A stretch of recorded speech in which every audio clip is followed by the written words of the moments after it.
BJP ಅಥವಾ ಚಿಕ್ಕಬಳ್ಳಾಪುರ ಹಾಲು ಒಕ್ಕೂಟವನ್ನ ಜಿಲ್ಲೆಗೆ ತಂದುಕೊಟ್ಟಿರುವಂತಹ ಒಂದು ಸಂತೃಪ್ತಿ ನನ್ನಲ್ಲಿದೆ.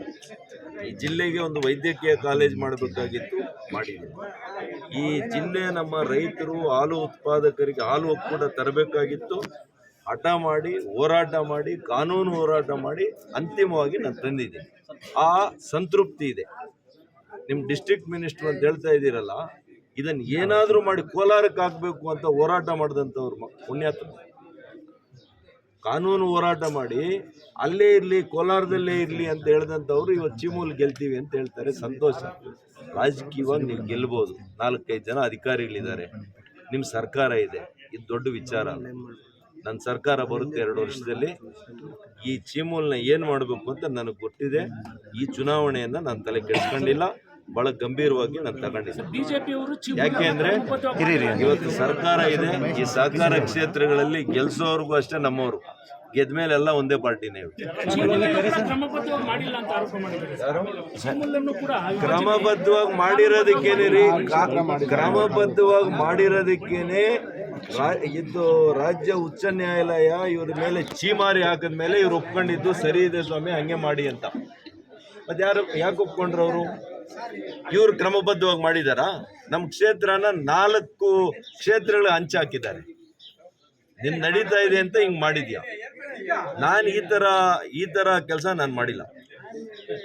ನಾನು ಆ ರೀತಿಯಲ್ಲಿ ಹಗೆತನ ರಾಜಕೀಯವಾಗಿ ಸೇಡ್ ತೀರ್ಸ್ಕೋಬೇಕು ಅಂತ ಮಾಡಿದ್ರೆ ಇವ್ರು MLAನೇ ಆಗ್ತಾ ಇರ್ಲಿಲ್ಲ. ಸರ್, ನಿನ್ನೆ ನಿಮ್ಮ ಸೊಸೈಟಿಯಲ್ಲಿ ಅತ್ಯಾಚಾರ ಒಂದಾಗಿದೆ. ನಿನ್ನೆ ನಿಮ್ಮೂರಲ್ಲಿ ಒಂದು ಪೆರೇಸಂದ್ರದಲ್ಲಿ ಒಂದು ಅತ್ಯಾಚಾರ ಆಗಿದೆ ಸರ್, ಒಂದು ಹೆಣ್ಮಗಳ ಮೇಲೆ. ಈ ಜಿಲ್ಲೆಯಲ್ಲೇ ಅಲ್ಲ, ಈ ರಾಜ್ಯದಲ್ಲಿ ಕೂಡ ಕಾನೂನು ಸುವ್ಯವಸ್ಥೆ ಸಂಪೂರ್ಣ ಹಾಳಾಗಿದೆ. ಗೃಹ ಇಲಾಖೆ ಅನ್ನುವಂಥದ್ದು ಇದೆಯಾ ಇಲ್ವಾ ನನಗೆ ಗೊತ್ತಿಲ್ಲ. ಏನು ತೆಲಂಗಾಣ ಕಳಿಸ್ಬಿಟ್ಟವರ ಗೊತ್ತಿಲ್ಲ ನನಗೆ. ಅತ್ಯಾಚಾರಗಳು ಜಾಸ್ತಿ ಆಗ್ತಾ ಇದೆ. ಯಾರೋ ಹೊರ ರಾಜ್ಯದವ್ರು ಬಂದು ಇಲ್ಲಿ ಡ್ರಗ್ಸ್ ಅನ್ನ ಹಿಡಿತಾರೆ, ಡ್ರಗ್ಸ್ ಫ್ಯಾಕ್ಟ್ರಿ ಮಾಡ್ತಾ ಇರೋದನ್ನ ಅವ್ರು ಕಂಡು ಹಿಡಿತಾರೆ, ನಮ್ಮವ್ರು ನಿದ್ದೆ ಮಾಡ್ತಾ ಇದ್ದಾರೆ ಪೊಲೀಸರು. ಈ ಕ್ಷೇತ್ರದಲ್ಲಿ ಏನು ದಲಿತರನ್ನ ಉದ್ಧಾರ ಮಾಡ್ತೀನಿ ಅಂತ ಬಂದಿರುವಂಥ ಶಾಸಕರು ಪಾಪ ಒಂದು 65-70 ವರ್ಷದ ಮುದುಕರು, 25-30 ಜನ ಎಲ್ಲರೂ ಒಂದು ಸಭೆ ಮಾಡಿ ಇಡೀ DSSಗೆ ಒಬ್ಬ ನಾಯಕ ರಾಜ್ಯದಲ್ಲಿ ಅಂಥವ್ರ ಮೇಲೆ ಪೋಕ್ಸೋ ಕೇಸ್ ಫಿಕ್ಸ್ ಮಾಡಕ್ಕೆ ಹೋಗಿದ್ದಾರೆ. 25-30 ಜನ ಸೇರಿ ಒಂದು ಸಭೆ ಮಾಡಿದ್ರೆ 8 ವರ್ಷ 9 ವರ್ಷದ ಹೆಣ್ಮಗಳ ಮೇಲೆ ಇವರು ಪೋಕ್ಸೋ ಕೇಸನ್ನು ಬುಕ್ ಮಾಡಿದ್ದಾರೆ. ಇವರು ಅಂತಂದರೆ ಇವರು ಯಾವ ರೀತಿ ಇವ್ರಿಗೆ ಮಾನವೀಯತೆ ಇದೆಯಾ? ದಲಿತರ ಪರ ಇದ್ದಾರಾ ಇವರು? ನಾನು ಹೇಳಿದ್ದೀನಿ SP ಅವರಿಗೆ, IG ಅವರಿಗೆ, ಅವ್ರನ್ನ ನೀವು ಅರೆಸ್ಟ್ ಮಾಡಿ. ಈ ವಿಷಯದಲ್ಲಿ ಉಗ್ರ ಹೋರಾಟ ನಾನು ಮಾಡ್ತೀನಿ. ನಿಮ್ಮಲ್ಲಿ ಒಬ್ಬರ ತಲೆ ದಂಡ ಆಗೋವರೆಗೂ ನಾನು ಬಿಡೋದಿಲ್ಲ ಅಂತೇಳಿ. ಏನಿದೆಲ್ಲ ಕೂಡ ನೀವು ಮಾಡಿದ್ದೀರಾ ಇನಿಷಿಯಲ್ ಇದು ಮಾಡಿದ್ದೀರಾ, ಎನ್ಕ್ವೈರಿ ಮಾಡಿದ್ದೀರಾ? 30 ಜನ ಇರಬೇಕಾದ್ರೆ ಸಭೆ ಮಾಡಿದ್ರೆ ನೀವು ಪೋಕ್ಸೋ ಮಾಡ್ತೀರಿ ಅಂದರೆ, ನನ್ನ ಮೇಲೆ ಮರ್ಡರ್ ಕೇಸ್ ಮಾಡಿದ್ರು. ಯಾರೋ ಅವನೋಗಿ ಮರದಲ್ಲಿ ಆತ್ಮಹತ್ಯೆ ಮಾಡ್ಕೊಂಡ್ರೆ ಅಬೇಟ್ಮೆಂಟ್ ಕೇಸ್ ಹಾಕಿದ್ರೆ ಏನಾಯ್ತು? ಈಗ ನೀವೇ ರಿಪೋರ್ಟ್ ಹಾಕಿದ್ರಿ. ಯಾಕೆ ಸರ್ ಈ ರೀತಿ ಮಾಡ್ತಾರೆ? ದುರುದ್ದೇಶ, ಷಡ್ಯಂತ್ರ ಮತ್ತು ರಾಜಕೀಯದ ಒಂದು ಹಗೆತನ. ಈ ರೀತಿಯಲ್ಲೆಲ್ಲ ನೀವು ತೀರ್ಸ್ಕೊಳ್ಳೋದು. ನಾನು ಹಿಂಗೆಲ್ಲ ತೀರ್ಸ್ಕೋಬೇಕು ಅಂತಿದ್ರೆ ನಿಮಗಿನ್ನ ಹೆಚ್ಚಿನ ಅಧಿಕಾರ ನನ್ನಲ್ಲಿತ್ತು. ನಾನು ಈ ರೀತಿಯಲ್ಲಿ ಮಾಡಲಿಲ್ಲ. ನಾನು ಮಾಡಿದ್ದು ಈ ಜಿಲ್ಲೆಗೆ ಏನು ಮಾಡಬೇಕು ಅಂತ ಹೋರಾಟ ಮಾಡಿ ನಾನು ಮಾಡಿದೆ.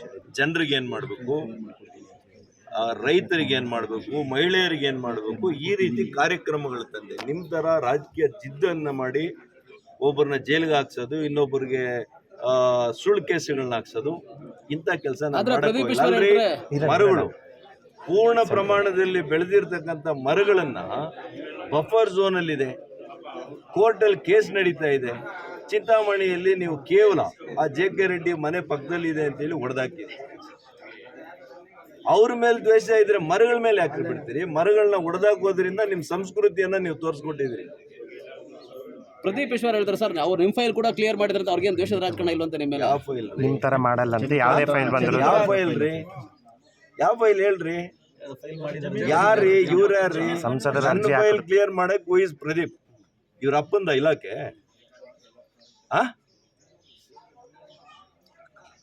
ಸರ್ಕಾರದಲ್ಲಿ ನಿಯಮಗಳಿದೆ.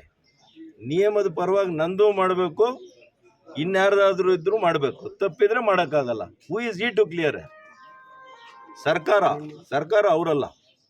ಸೊ ನಿಮ್ಮ ಅವಧಿಯಲ್ಲಿ ಯುವಕರನ್ನ ಜೈಲಿಗಟ್ಟಿದ್ರಂತ ಅವ್ರು ಪದೇ ಬಂದಿದ್ದ ಪದೇ ತಕ್ಷಣ ಹೇಳ್ತಾ ಇದ್ದೀನಿ, ನೋಡಿದ್ದೀನಿ ನಾನು ಯಾರ ಕಾಲು ಹಿಡಿದು ಭಿಕ್ಷೆಗೆ ಹೋಗಿಲ್ಲ ಯಾರ ಮನೆ ಹತ್ರ. ಯಾರು ಹೋಗಿದ್ರು ಒಂದ್ಸಲಿ ಹಿನ್ನೆಲೆ ತಿಳ್ಕೊಳಕ್ ಹೇಳಿ.